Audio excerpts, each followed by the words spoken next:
Alright, so today is a good day. It's a good day because recently I just finished a photography project that I've been working on for maybe 8 months or so, and it really didn't need to take that long. I was just kind of taking my time with it, going a little slower, and then I realized, wow, I'm still working on this. So I wrapped things up within the past month and I finally finished it. And I want to tell you guys why I think if you're thinking about building a photo book or making your own photo book, why this is a great place to start. This is probably where you should start, and then yeah, pretty much. So I want to kind of cover as to what I was thinking about the parameters when I was building this scrapbook. Also go through the scrapbook itself because this is a personal project. I'm going to share it with you guys, but pretty much it's going to stay in my room and then just stay there. I'm not selling it, not doing anything with it. Most people will probably never get to see it because that's how personal projects work. And then I also want to share you guys some of the things I learned when I was doing and building this project, some things I would do differently, and then also all the materials and stuff that I used when I built this photo book. So yeah, let's go ahead and get started. So the product is right here. As you can tell, it is a kind of a DIY scrapbook. I'll go through the photos a bit later, but some of the things I was thinking about when I was thinking about building this was I wanted to get better at printing. I started this project around June or July of the last year, so I just recently got this printer right here. I wanted to get better at getting the right kind of color, using the right kind of paper, understanding, printing in general better. So I built this scrapbook out of 40 fine art prints, 8 by 10 sizes, and these are just the things I chose to do with your project or whatever you want to do. You can change it up however you'd like. It's a personal project, so you get that kind of flexibility. What was cool about this project was because it isn't an actual photo book, it starts off as a scrapbook. It's easier to visualize and also it's much cheaper, so I'll kind of explain. When building the scrapbook, I printed out all the photos myself, but you don't have to go around it that way. You can go to a printer store or Costco or something, get a bunch of 4x6 prints of all the images that you were thinking about using in the photo book, and then just kind of lay it out yourself however you'd like, and it won't cost you that much. That's why I recommend doing something like this before you actually build a photo book, because it's much easier to visualize. You can see the actual photos physically in paper on hand, and you can mix them up, move them around how you'd like. Think, oh, maybe this photo looks better here, maybe this photo looks better there. It's just a much easier way of going about things. There are programs and software such as InDesign and Bookright if you're publishing through like Blurb or something like that, but it's harder and it's not the same as visualizing the actual photo itself within your hand and seeing if it looks and pairs better with certain images or text or copy. So that's just why I went this kind of scrapbook way.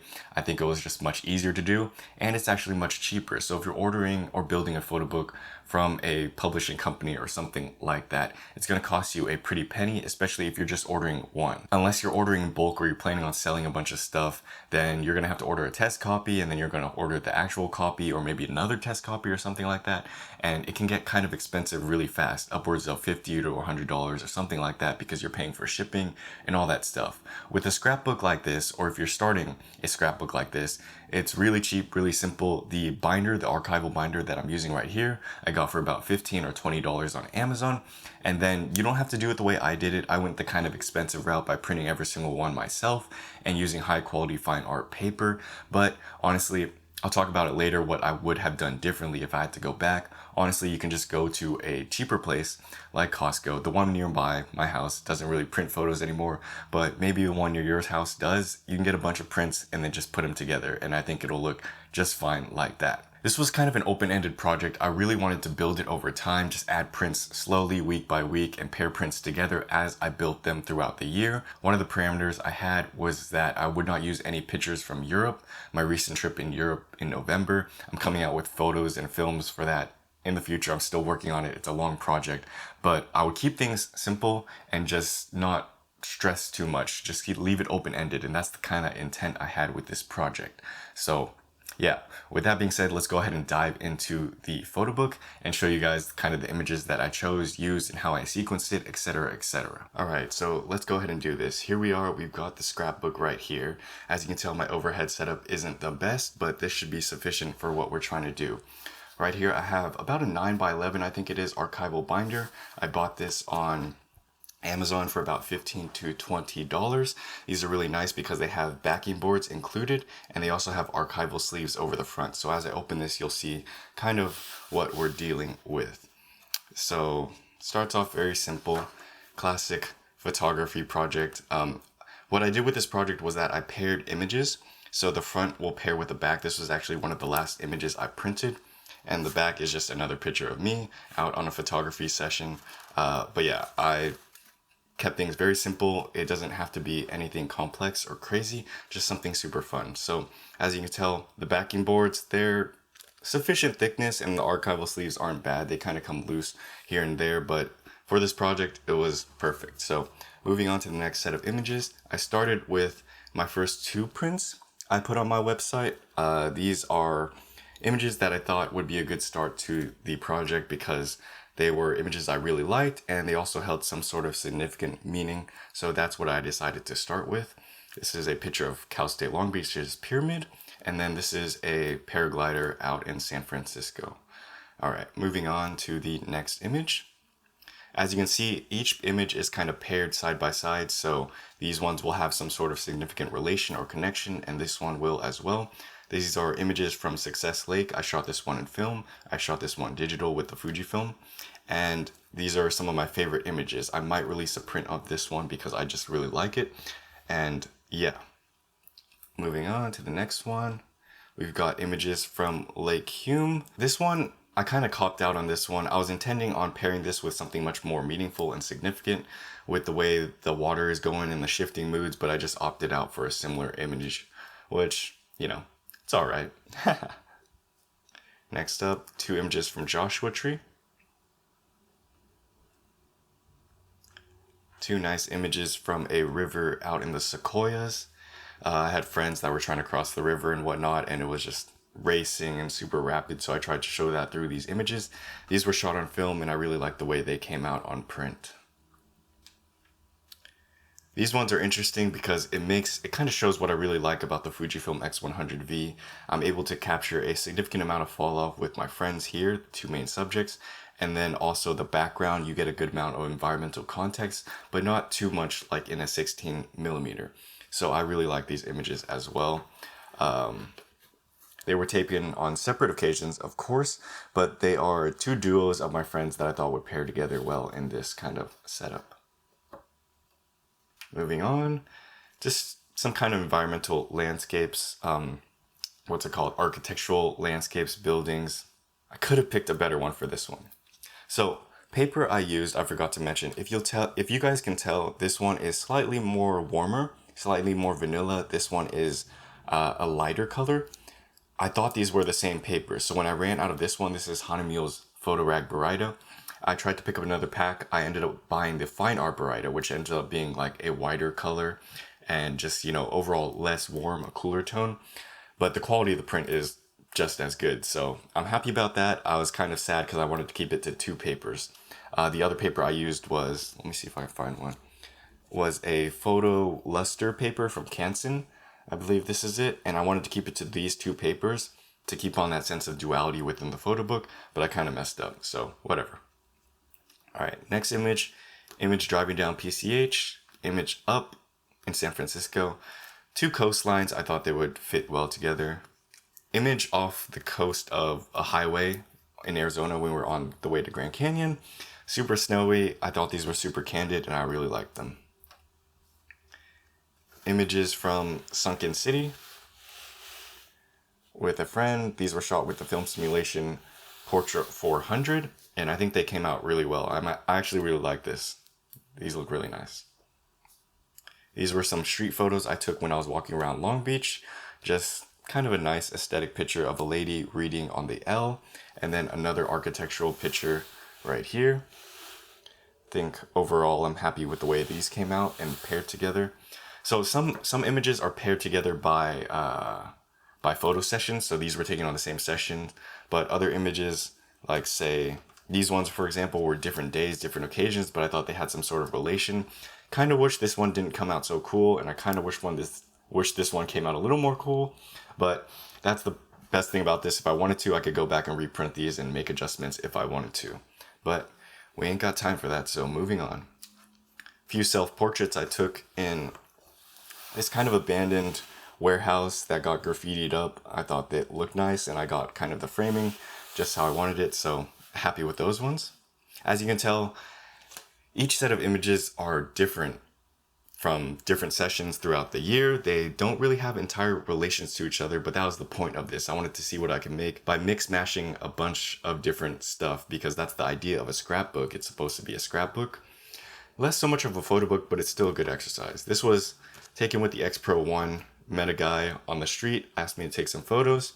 I didn't realize he wanted some iPhone photos just so he can send to one of his clients, but he let me tour around the place. So he's a mechanic. He had a bunch of birds in there. This is one of the birds, and I thought they paired well together. Two very candid images that I really like, so yeah. Next up, these ones. This one was from Lake Hume. And this is a photo, sorry, it's kind of hard to see, I know. This is a photo from Success Lake. 3 of my friends, just waterside, cliffside. I thought it paired well together. The cool tones of the blues. Greens look nice. Some more street photos as well. These were taken with the X Pro 1. This is the benefit of a yellow filter. Skies look awesome. And then I don't know if you can see this one, but oh yeah, okay, that kind of works. Yeah, just a corner of street near my house. Thought the cars looked nice together, and just the framing of the thing looked really nice. Dang, I should just keep doing this, huh? Alright. So, trucks in Grand Canyon. This was when we were trapped on the highway. It got really snowy, and we couldn't move for a very long time. And these were trucks before the fact that we got trapped, so I thought it would be a good idea to pair these two images together because they're similar trucks, but one is bright and very sunny, and the other image is snowy, cloudy, and, you know, basically a traffic jam. And I thought it was interesting, so it was interesting how quick the day changed over the span of like a few hours. It was pretty crazy, so I paired those images together. These are 2 images of my friend Ben when we were out taking pictures or, you know, videos and stuff like that. One of my black and white photo sessions, he's holding the X-T4 right there. This one I'm actually using straight out of camera JPEG to print this, and it actually came out really nice. So I just paired that with this one. Yeah. These are 2 more images from our road trip. I thought the blues and kind of the pastel peach almost looks super nice. This is another one of my friends as we were out. So as you can see, it's just not too serious. There's a bunch of fun and, you know, bright images and a lot of good memories, and that's kind of the point of this project, which is why I think I would recommend it to a lot of people, because of how much fun it is. People can get a little too serious about certain projects, and you just don't need to. It's photography. You can have fun with it, you know? 2 more images of my friends. Or actually earlier this year, we were chilling kind of cliffside, and I thought the tones of the images came out really well because you could tell it's sunset.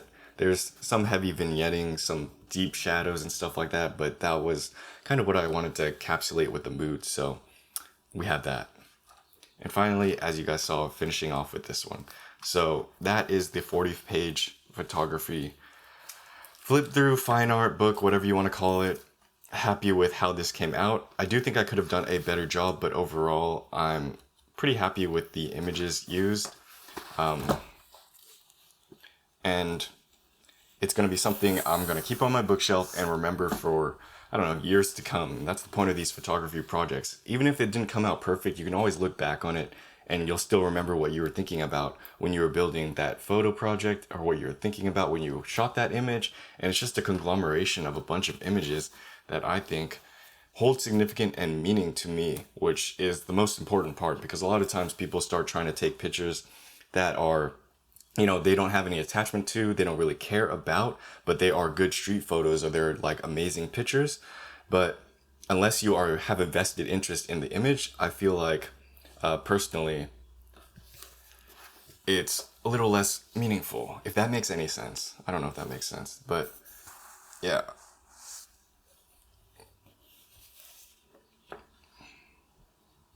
As the photographer, I like to have a connection with the photo.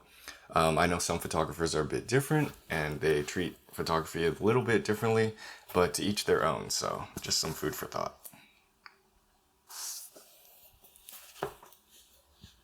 Alright, now we're just flipping through it. Okay, let's go ahead and get started with the final thoughts. That is it. Alright, so we're done with the photo book. I hope you guys enjoyed looking through it, seeing what kind of my thought process was and how I chose to arrange and build stuff. I want to finish with some final thoughts and things I would do differently if I had to start this photography project over again. So the main thing that I would do differently would be that I would use much cheaper paper. The paper that I used was high quality fine art paper, probably the best, one of the best ones that you could get. It's the main paper I use if I were to sell prints or 1-of-1s or 505s, limited edition stuff. But for a scrapbook like this, I really didn't need any paper like that. So that's something I would do differently. I think this binder has like backing board to it too, so I didn't really need a paper of significant thickness, and it would look fine either way. But don't get me wrong, I'm really happy with how it came out. The images look amazing, and they probably wouldn't have looked as good if I used cheaper paper, but I think there was a way to make this project much cheaper, and kind of the intent of the project, it didn't need to be so high quality. Does that make sense? But that's something I learned from this project and something I'll take moving on. I personally don't think I would do another scrapbook like this. It was kind of a one and done project. Now I want to try and move on to different projects, and that's kind of the point of it all, but I'm overall happy with how it came out. So anyways, as I said, I think this is a great way to start off if you're thinking about building a photo book. It's super easy, super cheap, super convenient, and you don't have to go through all the technicalities of dealing with the software and ordering a book and then seeing it not come out the way you want, and then you have to order another copy because you made a few tweaks and stuff like that.